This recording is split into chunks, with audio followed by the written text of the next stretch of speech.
well. Played it very, very, very well indeed. No more slices for you. Oh, look at that for judgment. You'll learn.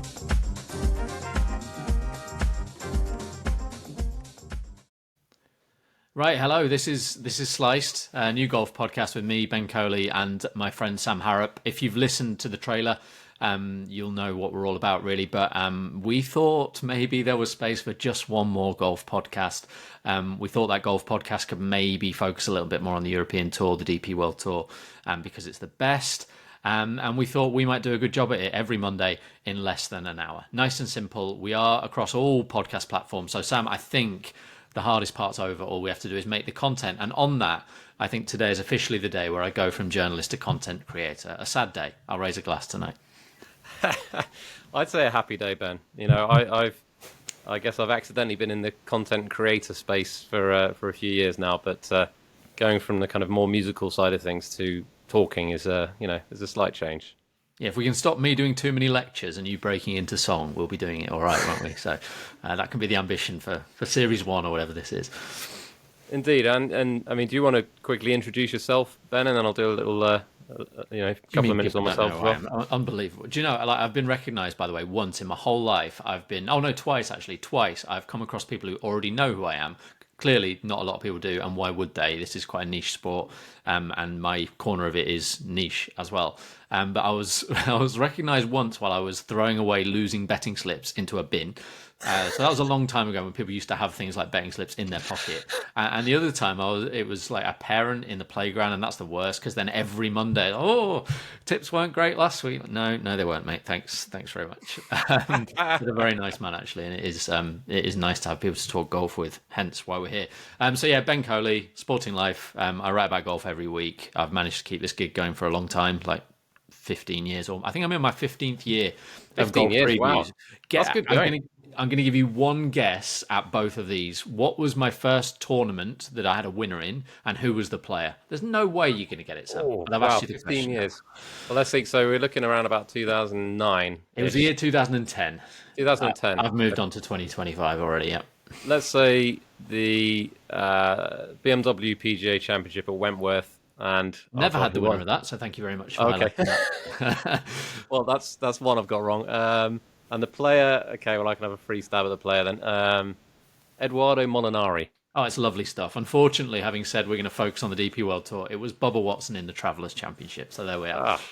Anyway, Ben Coley, me, Sam Harrop, you. Famous for So indeed, yeah. So I'm Sam Harrop. You may know me from doing songs about golf, which I started 5 years ago now, nearly. Or if you've been with me for longer, you may remember me as a slightly less successful tipster than Ben Coley. So I got out of the tipster game, about 5 years ago, and got into the golf songs game. So from niche to arguably even nicher. And now here we are together, joining our nicheness into a podcast. Sounds good. You were good as well, by the way. I remember you had a website. I mean, I haven't got a website, so don't talk yourself down. I haven't got a piano either, so you're winning on both fronts. Well, there won't be any piano, I can promise, initially anyway. It just cost us all of our subscribers, but whatever, fine. Right, well, let's take us into the show. So we will follow a similar format every week. I think we're trying to keep a little bit of structure, aren't we, Ben? I won't list the format, but we will do the format today, and you will learn what it is. And we will start out with a review of the previous week, which in this case is quite an easy one because there's just one tournament, which was, of course, the Sentry in Hawaii. And Ben, what did you make of Hideki and his 35 under win?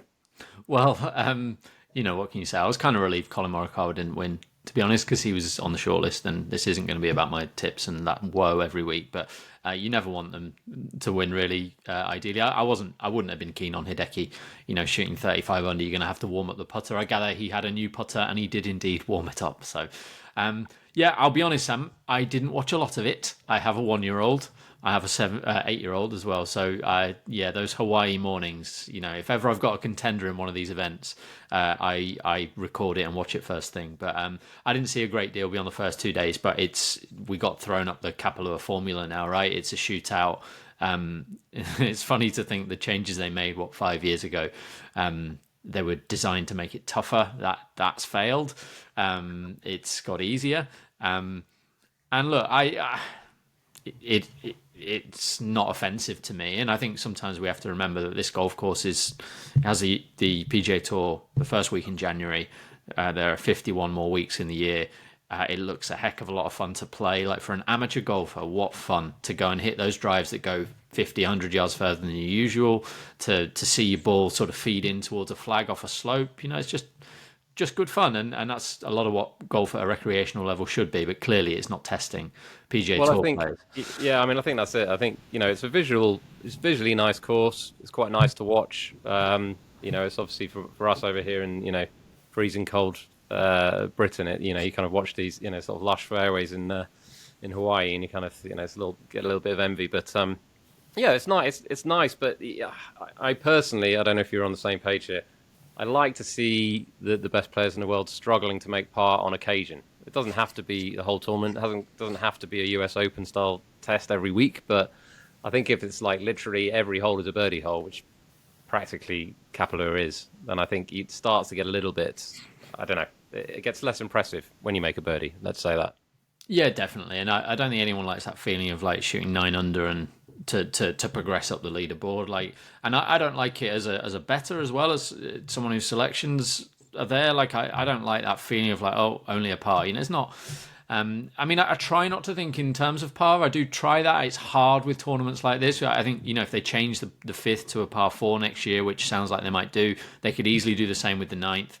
They could easily do the same with the first of the 2 par 5s on the back 9. All of a sudden, you're a par 70, takes 12 shots off the winning score. It's 23 under, and maybe people aren't quite so bothered. It's not the lowest total that's ever. I think the low totals, Justin Thomas and Ludwig Aubert, Sony Open and RSM, maybe. And if it is, I think that's right. And the RSM's got 1 round of a par 72, so that's pretty impressive. But yeah, I know what you mean. Look, I don't love seeing them shoot 35 under. There's something, it's hard to sort of get beyond that, isn't it? But on the flip side, Morikawa versus Hideki, for the first tournament of the year is pretty good. And Colin lost it with those 3 putts, I thought. I know, like the 16th hole was probably the final nail in the coffin. But he 3-putted 5 and 6. And can you believe? I mean, it's what, getting on to 4 years since he won in the US. That's crazy, isn't it?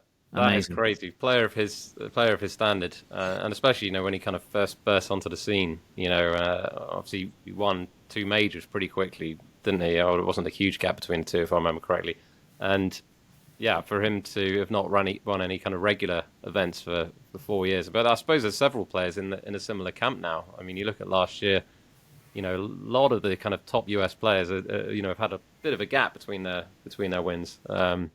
You've got Cantlay, Fitzpatrick, obviously not a US player, but he's not won since the Heritage last year. Cantlay didn't win last year. Jordan Spieth's not won since Texas 2021 or 2, I think.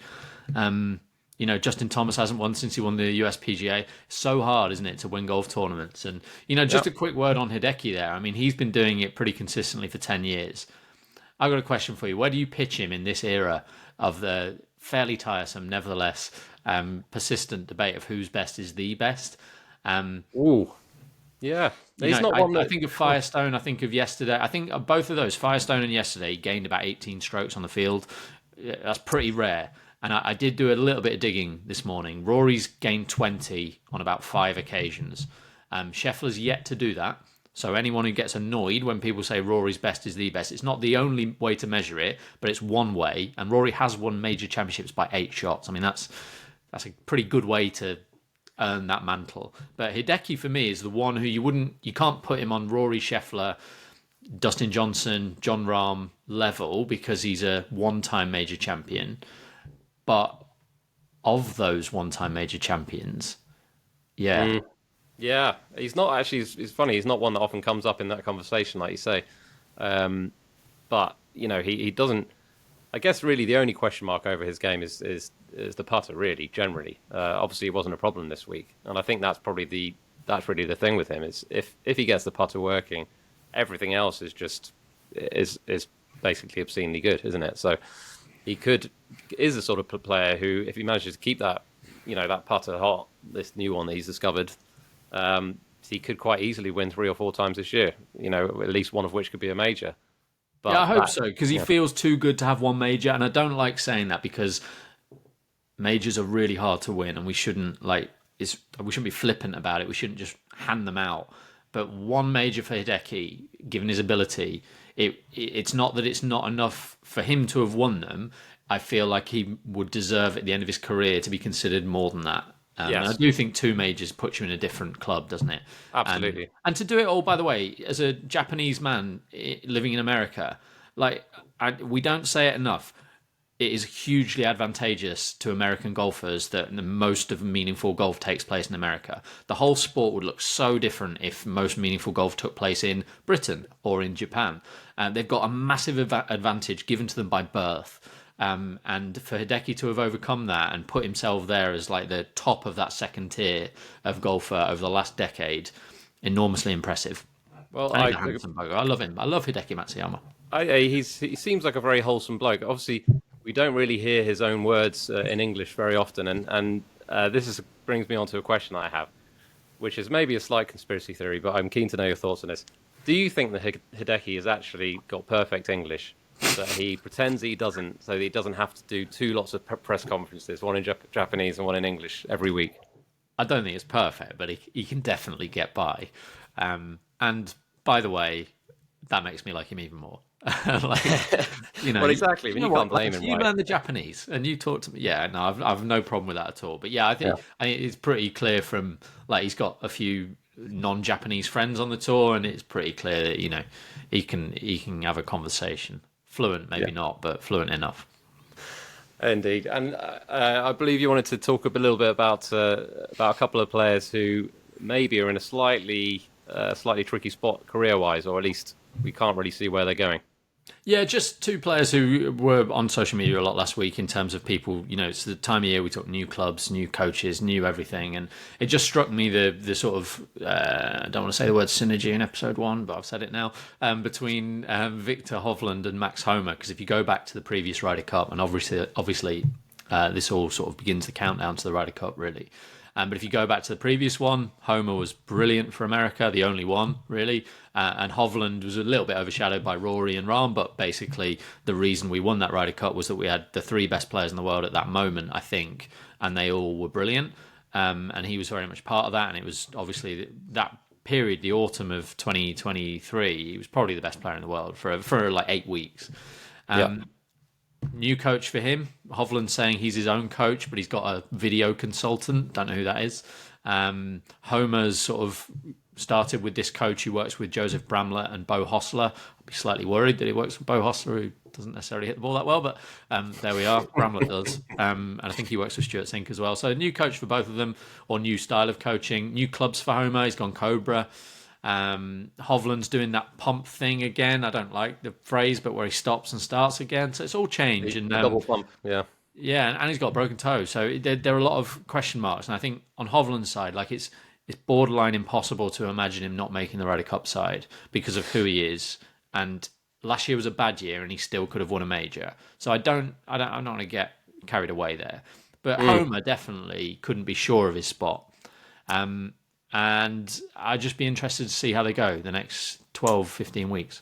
Yeah, I mean, we saw some encouraging signs from Homer in South Africa, didn't we, at the end of last year? And you kind of thought, well, maybe he's turned a bit of a corner. But yeah, it's a tricky one.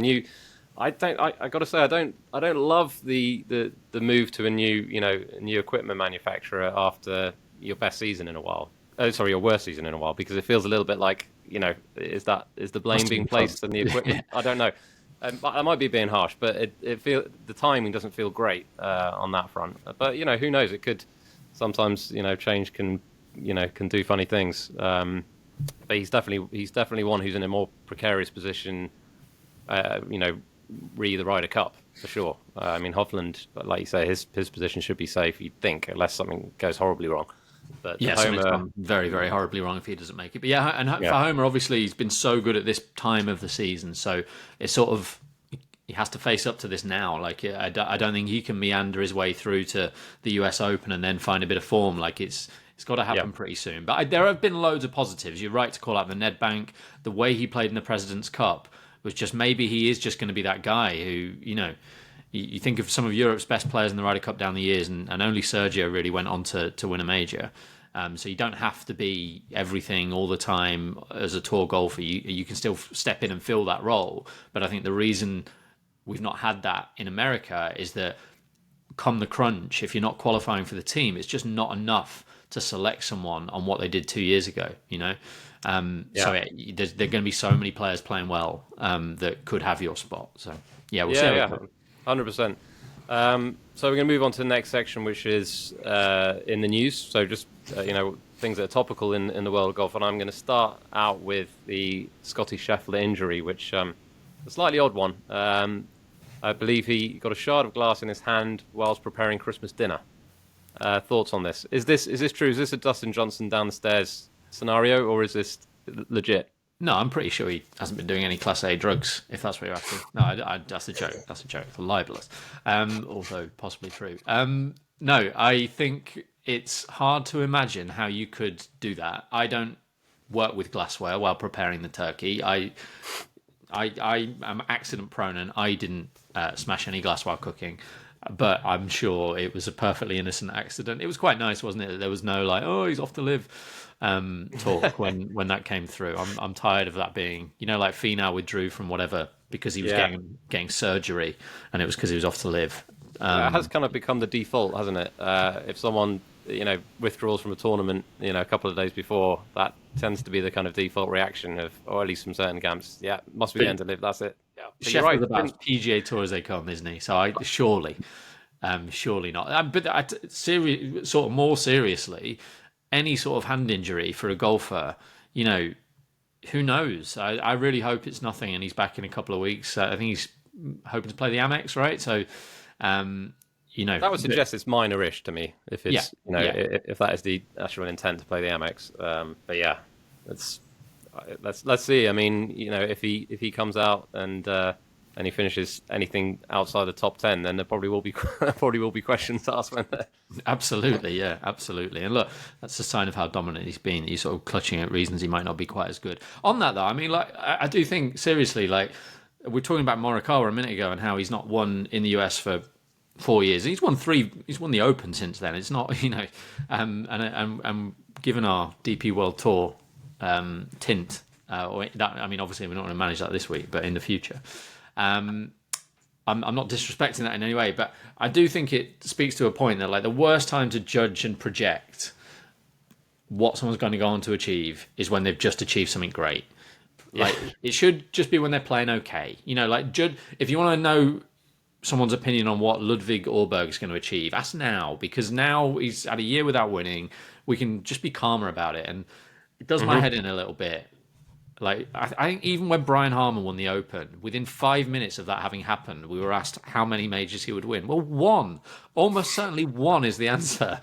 We don't need to do this. And it doesn't happen in other sports, by the way. Like I know the odd exception, like Carlos Alcaraz when he wins a Grand Slam, is like, oh, well, he could be the one. But most of the time, when people win something in another sport, and Littler would be an exception, right? And that's reasonable because he's 17 and he's the best already. Yeah. But for most people, just enjoy the one, and we'll see about the future tomorrow. And I think with Scotty though, it's like don't ignore the chance that last year was the best year of his career. It is perfectly possible. Yeah. Entirely possible. Yeah, and certainly if he's chopped half his hand off. So we'll see. Right, on to sticking a little bit with Scheffler because obviously he's the most recent Tour Championship winner. Did he win the Tour Championship? I genuinely don't know. Well, actually, that's a good point. He certainly won the FedEx Cup. I mean, sometimes I forget the difference. But there has been talk of changing the format to the Tour Championship, the details of which haven't really been revealed. But I think there was a report on The Athletic suggesting it could go to a bracket-style format, whether that's stroke play or match play. I know a lot of people have been lobbying for a kind of match play switch, which I'm definitely down with. And actually, I think a chap named Eric White on my Twitter feed came up with what I think is the best suggestion, or the suggestion that I like the most, which is that you have 36 holes stroke play to basically determine seeding, and then you go into a match play from there. What do you think? I think they have to do something. It's rubbish. It is rubbish as it is. It's a complete joke. Like, it's a farce of a golf tournament. It doesn't do FedEx any favors. People hate FedEx because, I mean, obviously none of this ever affects like whether you're going to send a parcel with FedEx or whatever, right? I don't understand how the whole world of marketing really works, to be honest with you. It's like, well, yeah, I do hate the FedEx Cup, but if they're going to offer me a cheaper deal than UPS for this parcel I must send, then I'll probably still use them. What if they were the same price? UPS every time. I mean, I've got to be loyal to Louis, haven't I? So, yeah, it needs ripping up. It's really, really bad. I think it's a real shame they had to abandon the old format. I didn't think there was much wrong with it, right? I think one of the most exciting days in tour golf over the last 20 years was probably when Tiger won. And obviously that was primarily because Tiger won, but it didn't matter. Like, if you're FedEx, surely you're not going, but no one's talking about Justin Rose. Like, it doesn't matter, mate. It's Tiger Woods. It's fine. But also in 2016, when Rory had to win, otherwise DJ, who could do nothing about it, was in the clubhouse. So I think the old format was better than this format. But I would be inclined to go match play. I think the concern some people have is like, oh, you stroke play all season and then you go match. To me, that's the wrong way of thinking about it. Well, maybe we should just have a bit more match play throughout the season. Maybe. Well, that's Adam Scott's comment, really, wasn't it? You know, we never have a match play the rest of the year, so why would we do it now? But you could throw that, and you could say, okay, well, why are we giving the Claret Jug away for the Open? We don't play links golf. We do it once a year, and we call them the champion golfer of the year. It's like golf, every week they play on a new golf course, and although loads of them are sort of slightly the same as each other, the idea of golf is that it changes, the weather changes, the ball bounces differently. So what if it's like this? It's not like this is some new format that this is golf at its purest. This is how it was meant to be played. So what if we revert to that for the last week? In answer to your original question, I do have the concern that the WGC was a bit rubbish because by Sunday everyone's a bit tired. There's only 2 matches on the course. One of them's pointless. Golf is mostly walking, right? So it's not particularly exciting. I mean, on some level, we have to just accept that this is the sport, right, and stop trying to, fix that. Maybe just let them have carts. I don't know. But I do think there are some concerns around a sort of traditional match play bracket. I would genuinely make it somehow that this year there was some sort of process that made it whoever was 30th. I don't know, it was 30th, Seamus Power or someone. He wasn't, was he? Because he was injured. But whoever it was has got to do a lot of winning to win the FedEx Cup. Mm-hmm. Scotty Scheffler had to beat one player, and that player might have been McIlroy, or it might have been someone from the middle because, I don't know, Cantlay happened to have beaten Morikawa, Schauffele, McIlroy, and now he gets a pop at Scheffler. And if Cantlay does that and wins all 4 of those matches, then yeah, FedEx Cup seems fine. You've just beaten the 4 best players in the world. As long as we can separate that and still say, well, you're not the best player this year. You've just won the playoffs. That's what you've done, Something like that. I think it needs ripping up. And I think the other thing that I believe anyway is that, and this goes back to Adam Scott's comments, I do think there needs to be a slight kind of readdress of the balance from the players to the fans. And I know that might sound naive, but it does feel like a lot of players have talked about the fact, the fans need more of a voice. We need to think about the fans. It feels to me, at least from the echo chamber of Twitter, that a lot of people are on board with definitely completely changing the format. A lot of people are on board with match play.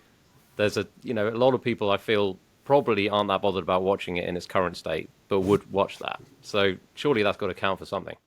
Yeah, and I think broadly what golf has failed on over the last 4 or 5 years is it's completely neglected the people that love it in the first place. And you can go and try and achieve new things and reach new audiences, but if you lose your old audience, then the purpose of that, you're always going to be chasing your tail. And golf, the other thing, I mean, and we could go on and on on this, but like the money that's now in golf, now you get these sort of false expectations of what we should be realizing in terms of the reach of the sport. And again, that's sort of clouded by how many people play it worldwide. But, a load of people fish. I gather like fishing's still like number 2 sport in this country, but no one's going to watch it. So fishermen do not earn millions of dollars, right? It's a fairly simple equation, but you can go and fish, enjoy fishing. And golf, much as I hate to say it, there are some parallels here. Like there is no way on earth that John Rahm should be one of the highest paid athletes in the world. And until that is fixed, we're chasing a mirage. There is no reaching that goal because the players are not famous enough. They're not interesting enough. Their careers are interesting because they take 20 years and we get to follow the ups and the downs. And we get to see that Colin Morikawa's not won in 4 years. But if in the US, again, to caveat that, but if that can happen, that tells you invest in these stars and they might not deliver in the way you need them to in the short term. So you've got to be in it for the long haul. And we are, right? We're here. We want to engage with it. We want to love it. And yeah, I'm sorry. I was not a lecture, wasn't I? But I think honestly, I'm sure this is a topic that's going to come back up probably more than once over the next few months. But without getting too stuck in that, let's move on to TGL. Which I'm glad you did that. So TGL launches tomorrow in West Palm, Florida. They got the SoFi Stadium, humongous screen that players are going to be hitting into, and then a sort of short game area with a green that sort of rotates and moves up and down on sort of pneumatics or whatever. What's your take on it? Are you looking forward to it? What's the fear of big things? There's a thing, isn't there? Whatever that is, I don't know, gigantophobia or something. It's not that. As a kid, I definitely had it. So I'm slightly worried about how big is this big screen. Well, it's bigger than 4 humpback whales. Wow. Yeah, I know enough about the whale game to know that's pretty chunky. When you say am I looking forward to it, obviously I'm not going to watch this thing live. It's taking place in the middle of the night here. Probably not on Sky Sports, is it? No, it is. No, Sky Sports. Sky Sports have signed a deal with TGL, which is in some ways surprising because the first match is going to be at 2 a.m. our time. So you'd have to be either a massive golf fan. And I think that we're pretty big golf fans, but I'll be honest, I'm not going to be staying up till 2 a.m. on a Tuesday night.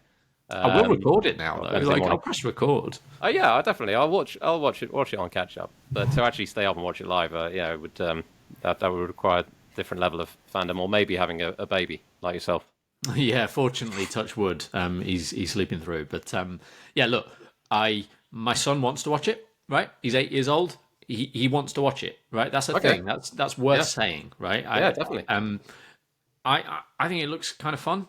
I like the fact that it's completely removed from tour golf.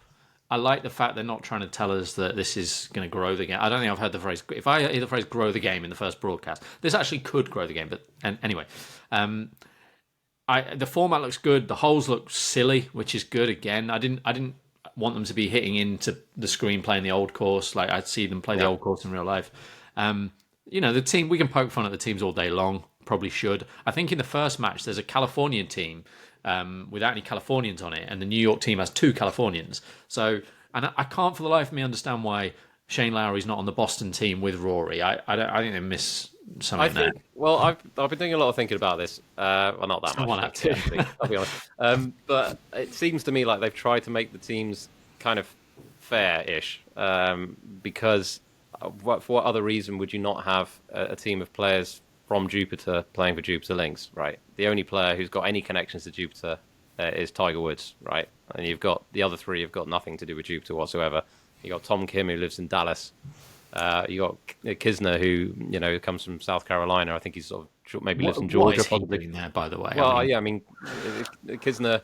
I mean, I can only imagine he's there for the mic, right? Because that's one of the big things. You're going to hear the players talking. But it's going to be the big letdown, isn't it? When we realise that actually Kevin Kisner is not the funniest man on earth, and that this, he said a funny thing once in that southern drawl, and Kisner, what a card. Oh, maybe we'll find out that someone who we don't think has got any personality, like Cameron Young, does in fact have personality. That would be interesting. Yeah, I know the New Yorker doesn't feature in match 1 for New York, but unfortunately not. Yeah, I'm looking forward to seeing what it's like. Have you got a team, Ben? No, obviously not. No, I don't have an American football team or anything either. For once, for about a week, I thought I was a Pittsburgh Steelers fan, and then I realised I've never watched a game, have no inclination to watch a game, and that I couldn't spell Ben Roethlisberger. So that was ended no sooner than it had begun. I'll pick a team. Okay.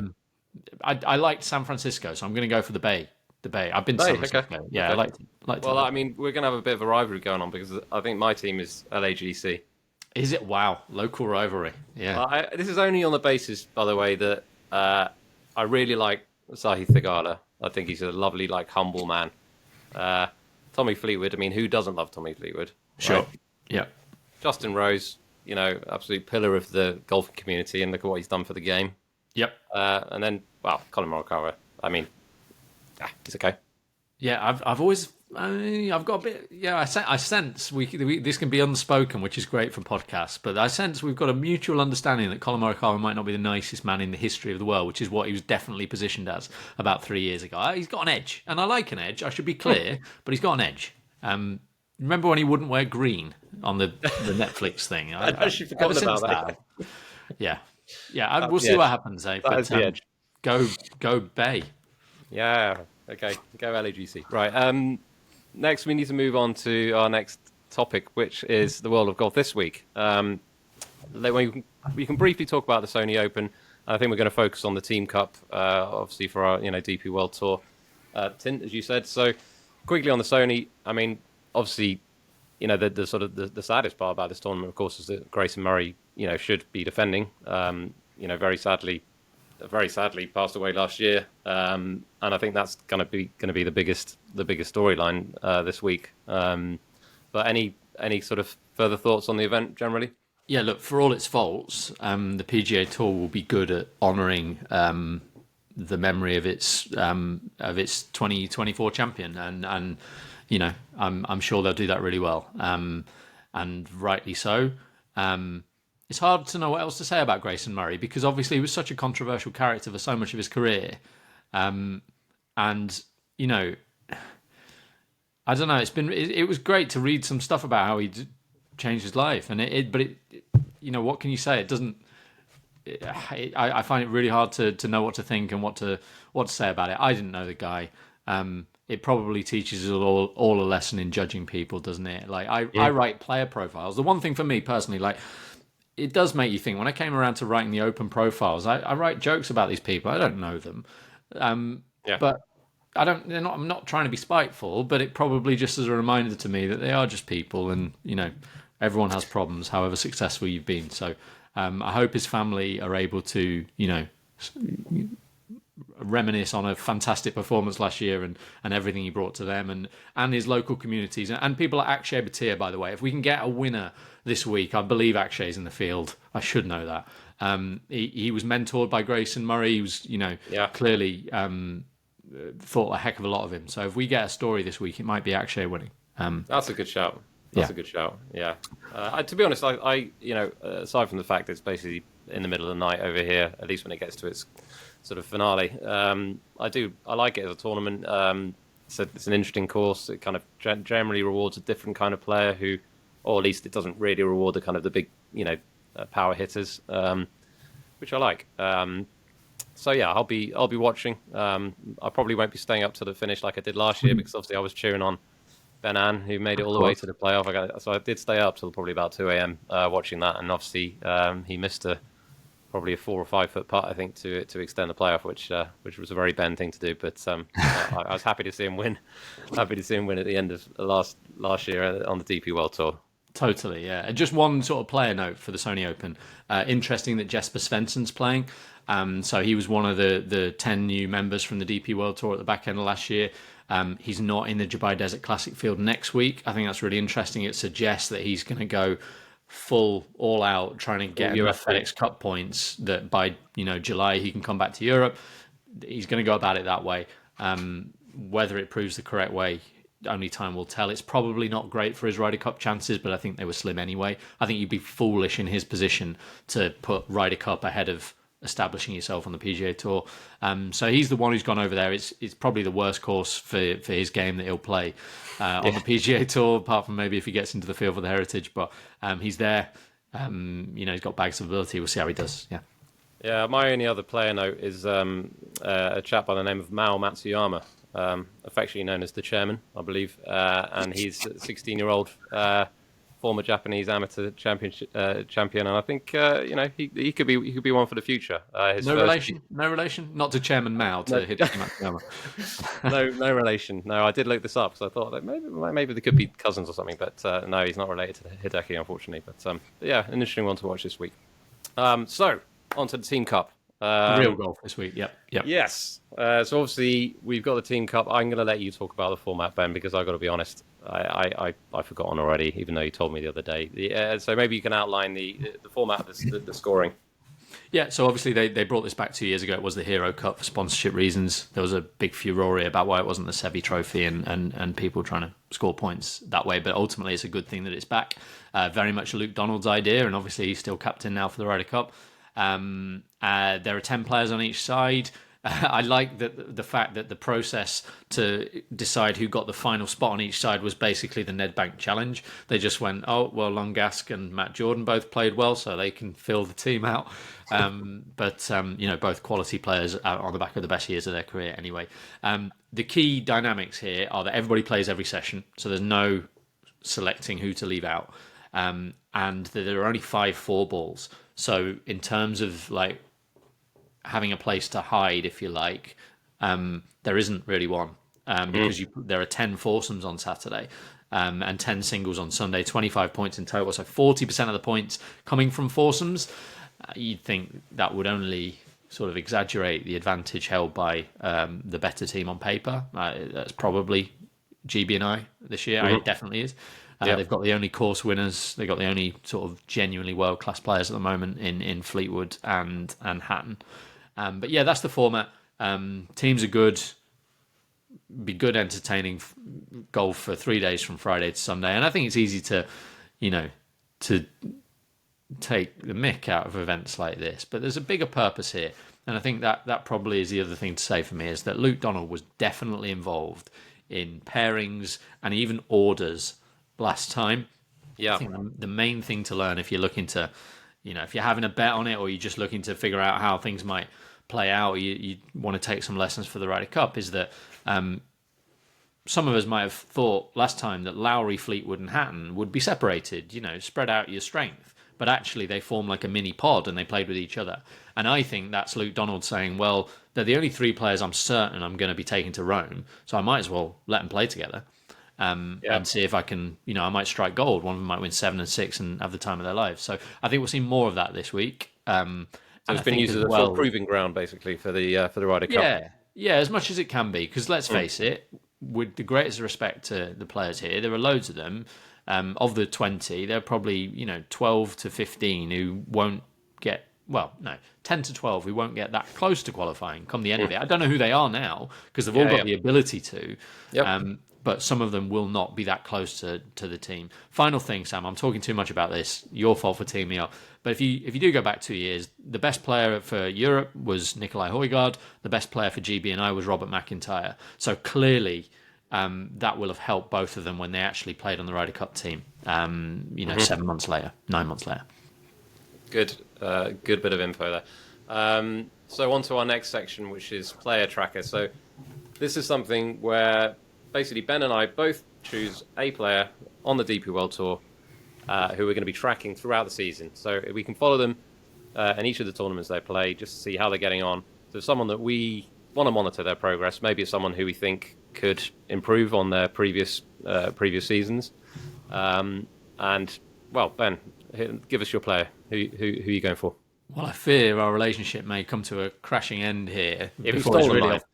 No, I'm not going for yours, I don't think. But obviously we did have a brief discussion about this, and I believe I may have convinced you to go for a player who is guaranteed to play the big events, right? Because then you got more to talk about in theory. And I kept going through that, and I was going through the top 117 last year or whatever it was, and I could go with Alex Fitzpatrick, like he sort of laid the foundations to kick on. I could go with Matt Jordan, who starts this week in the Team Cup. But I'm going to go with Angel Ayora, or Angel Ayora, if that's how he says it. I'd sort of decided he was too cool now because everyone seems to think he didn't want to jump on the bandwagon. But everyone's on the bandwagon now. I'm not saying I started it, but it's not the bandwagon has not had time to. He's only been pro for like 15 months. Anyway, he looks the absolute real deal. He's only 20. He's already about 60% of the way to earning enough race to Dubai points to be secure for next season, which is great. The one thing, Sam, is that he's not going to be in the Dubai Desert Classic unless a heck of a lot of players drop out. So there will be some big events this year that unless he goes and improves his status, he doesn't get into. But that probably means he's going to be super relevant everywhere he does play because he'll be one of the favourites. He's so good. And I hope he has a bit of luck with injury, his health, and he's not led in the wrong direction. He doesn't suffer a chipping yips crisis, all these things that can happen, because fundamentally he seems to have everything you need to go to the very top. And I look forward to following him continue on that path this year. He looks like a brilliant player. He looked so good towards the end of last season. Could obviously very easily won. So yeah, I mean, it's as obvious as it is. I can't really argue with it. And I suspect that he'll probably do better than my selection, but who knows? My selection, because I have to look out for my lefty nation, is Elvis Smiley, who obviously people have been talking about him actually for a little while. People kind of in the know, people certainly in Australian golf. It took him a little while to, I think, sort of break through. He played some sort of reasonably big events, didn't he, over the last couple of years? But obviously he won on the Australian tour towards the end of last year, and then very quickly, won the Australian. It was the Australian PGA, was it? Yeah. Australian Open, yeah, Australian PGA. I'm glad you reminded me. But yeah.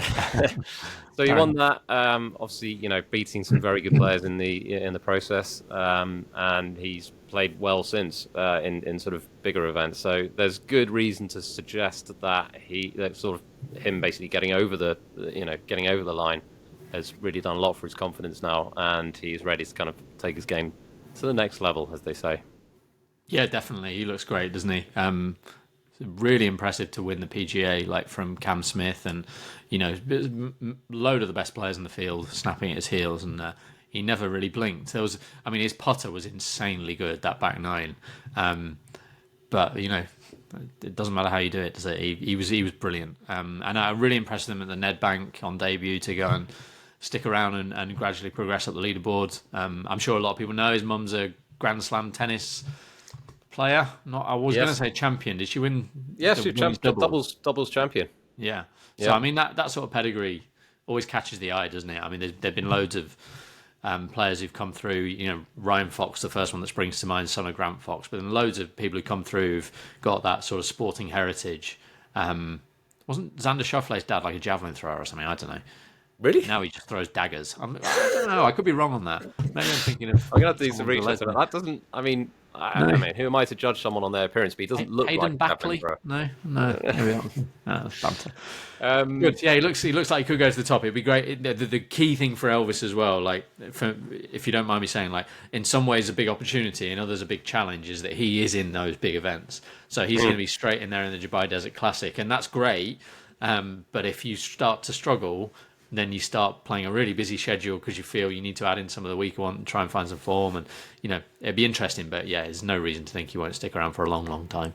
Yeah, absolutely. And he seems like a very, very nice kind of grounded chap as well. I mean, he seems like he's got his head screwed on right. And every time you see him interviewed, you're like, actually, he's a young guy, but he speaks very well, very likable. Has obviously been brought up well, with that sort of the sporting tradition, but he's not. He certainly doesn't have any sort of delusions of grandeur, or it doesn't seem that way anyway. So we're going to move on now to our fantasy picks. Now, I'm going to get you to intro this section because I believe you've got some information about the fantasy game and signing up for our league. Yes, I have it right to hand, Sam. Excellent. Absolutely in front of me. Yeah, so if anyone hasn't played the European Tour, DP World Tour fantasy game, it's really, really basic. They have made a couple of improvements the last couple of years. Don't get me wrong, it could probably be better. But at the same time, I think when you're trying to get people to play a fantasy golf game, simplicity might just be the most important thing, and it certainly is simple. If you sign up to the DP World Tour, log in, go to My Games via your account.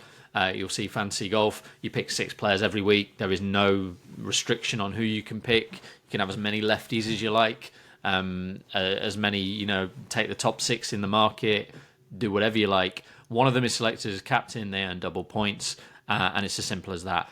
There are some really big prizes available via the main game. I think you can win tickets to Wentworth, even to Dubai, all sorts of of prizes there. Obviously, you've given people a head start if you're entering now, but we've got a private league, which I think you've alluded to.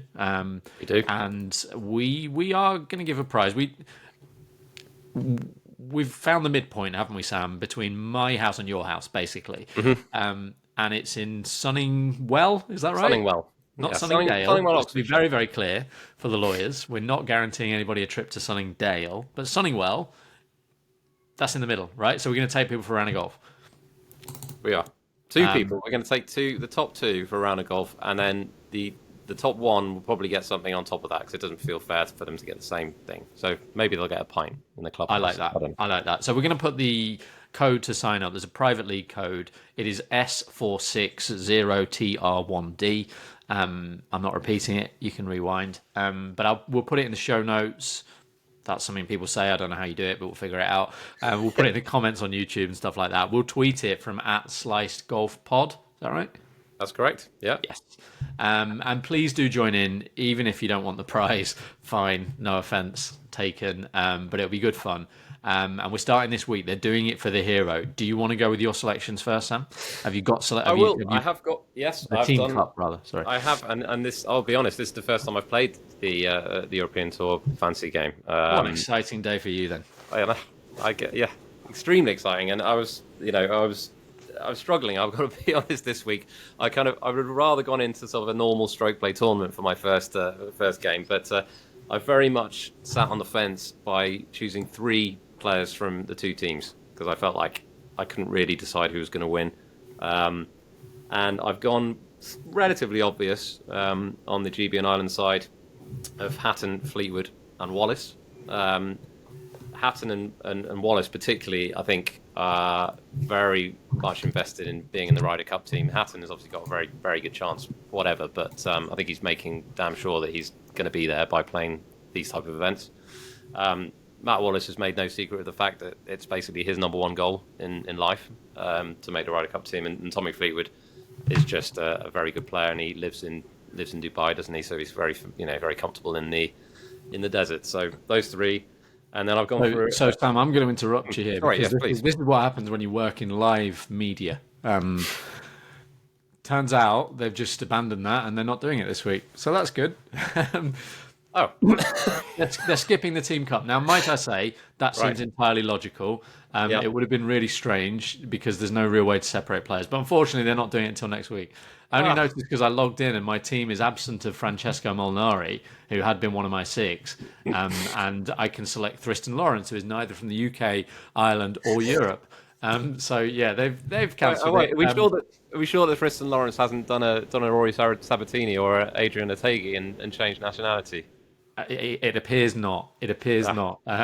So, yeah, they're going to start next week. On the plus side, we'll be 2 episodes in by then. Subscribers will be flooding in, and they'll have had time to sign up via that code without feeling rushed. So, yeah, we don't have to worry about this week. That's a shame. Great. Well, anyway, look out for Hatton, Fleetwood, and Wallace. Well, what's the rest of your team? Who are the other 3 players to watch? It doesn't have to be for the... I went for a trio of Danes in Nicholas Norgard, Rasmus Højgaard, and Thorbjørn Olesen. Nice. Quite hard to avoid the Danes on Team Europe, isn't it? I think 5. It's a little bit hard. Yeah. It's very Dane based, isn't it? Very. But yeah, it'll be a good event to watch, and I expect it to be a close run thing. I don't know if you have any feelings on who you think will. I think GB and I should get their own back here. Really, it could be. I think the Danish factor, is a real one.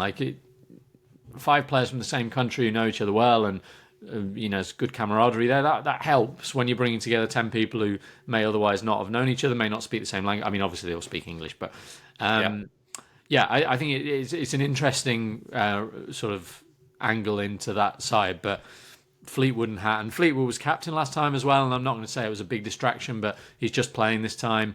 I think they'll probably power GB and I to a revenge win in this fierce rivalry. All right, well we'll look out for that.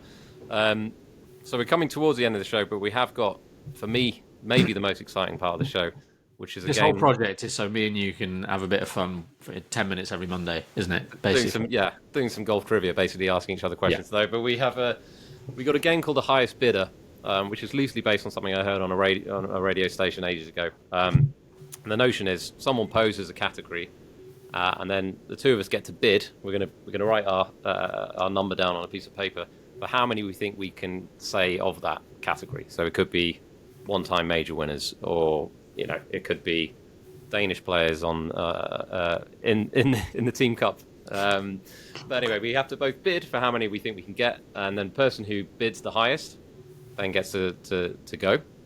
Read out, well, not read out, sorry, say up from the top of their head how many they can get, all those names, and then if they get it right, they get 5 points. If they get it wrong, then the other player gets 1 point, or they get 2 points if they can add 2 names to the end of the to the end of the list. Is that right? Yeah, or complete the list. Theoretically, there might only be one possible additional answer. But yeah, that's good. And there's an added sense of jeopardy today in that we've promised. The whole hook of this show has been in under 1 hour. And we've got 10 minutes left to fulfill that. I know. It's really added some pressure. Really is adding the pressure. Actually. But the idea behind this is that we are asking listeners to come up with these questions. Obviously, we haven't done this week, but we have got a friend of the show, friend of the pod, Martin Matthews, who has submitted a question, which I'm going to look up live here. So I haven't looked at neither of us has looked at this. I'll be honest, I'm terrified. We don't know what we're going to get here. Could be awful. Here we go. Right. We have got winners of the BMW PGA Championship at Wentworth this century, so 21st century. Right, we got 20 seconds to write our bids down. All right, fine. I've got my bid. Don't look up. Oh wow, that was quick. Okay. Yeah, well, because otherwise you can sit and think about it, and that would be unfair. So you just put your bid up when you're ready. Mine's on the screen for those watching via popular video platform YouTube. Okay. I got to be honest, Ben. I can't see that, but 16. Okay, oh, You've got 9. I've got 9. I just thought, overshot. I thought I'm going low because I just don't want to humiliate myself on the first one. But 16, that's bold. I mean, we've only had obviously 24, I suppose. But let's see how we get on. 16. Let's go. Okay, Simon Kahn, Luke Donald, Alex Noren, Ben Ann, Chris Wood, Danny Willett, Tyrrell Hatton, Rory McIlroy, Shane Lowry, Billy Horschel. That's 10. I'm on to 10. That's 10. Yeah. Right? Yeah. Now, Billy's won it twice, which is annoying because that takes me, of course. creates a bit of a problem for me. I've done Hatton, haven't I? Yeah. I feel good about this. Who won it when Ludwig sort of bottled it a bit? Was that Hatton? Was that Horschel? Don't know. Can't remember. Good. Right, so I've got 10. How many did I say? 16. Miguel Angel Jimenez, Anders Hansen, Matteo Manacero. I want to say David Howell. Did we say this century? We did, didn't we? Scott Drummond. You can have David Howell. That's definitely legit. Okay, so Scott Drummond's 14. David Howell's 15. Yeah. I need one more. This century. Great. Oh, it's so close, yeah. Yeah, just one, and then you get to steal it. And the thing is, I'll be missing one from like the last 15 or so years.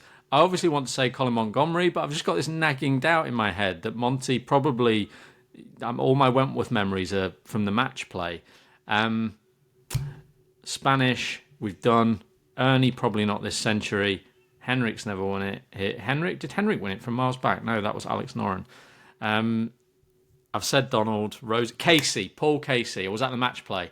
Oh, I'm going Casey. Ooh, I know he won the match play here, but I think he won the BMW PGA as well. Now I get to Google it. This is exciting. This is what it's all about. Definitely all the others were correct. Please, Casey. Casey won it in 2009. Get in. I'll tell you what, 16. He's picked. I mean, I've got to say, I mean that's good. I don't think I would have reached 16. Certainly not as quickly as that. So that means 5 points. And you know what? My daughter gave us a little knocked up this little board here where we can write down the scores. So well, I don't want her to think less of you, Sam. 5 points immediately in your column. So there you go. The first winner Yeah, means a That lot. was Thank very you. good. And I'm slightly worried that I've put myself in a kind of Stephen Ames against Tiger Woods sort of scenario by even suggesting this game against yourself, Ben. Well, you didn't talk me down. So Well, that's true. Actually, no, you're right. Stephen Ames was disrespectful, whereas you've been nothing but respectful since we began to correspond. So. More of maybe a sort of Davis Riley against Kapalua sort of situation. Yeah, maybe. He withdrew, didn't he? Like, wait, He did. stick around for your money, mate. Maybe something going on. Who knows? We have just less than 6 minutes to fulfil our promise of under an hour. And we have one last thing, which won't be a weekly thing, but just this week, you suggested this. We have one wish for professional golf in 2025. What's yours, Ben? Yeah, so I don't want to go for the, everyone's friends again. No. In some ways, I like the drama. No, my wish is for the Masters to be better than it has been in recent years. And more specifically, for us to not know the identity of the Masters champion by the time the final group tees off on 18. I'd probably even, ideally, like, all the way, but even like the 16th hole. Because it just feels, for Hideki, I thought he'd won it way before he actually had. And obviously, we would have thought that about Jordan Spieth in 2017, 16.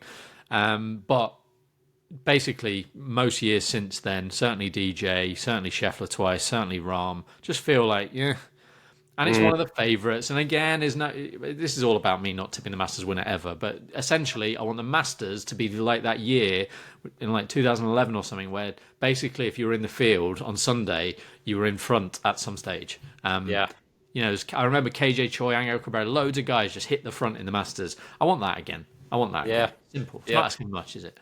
What about you?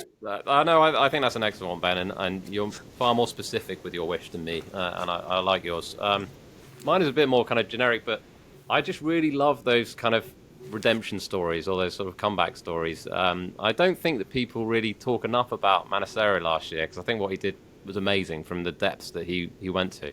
And really my wish is to see more of those. I don't have specific identities.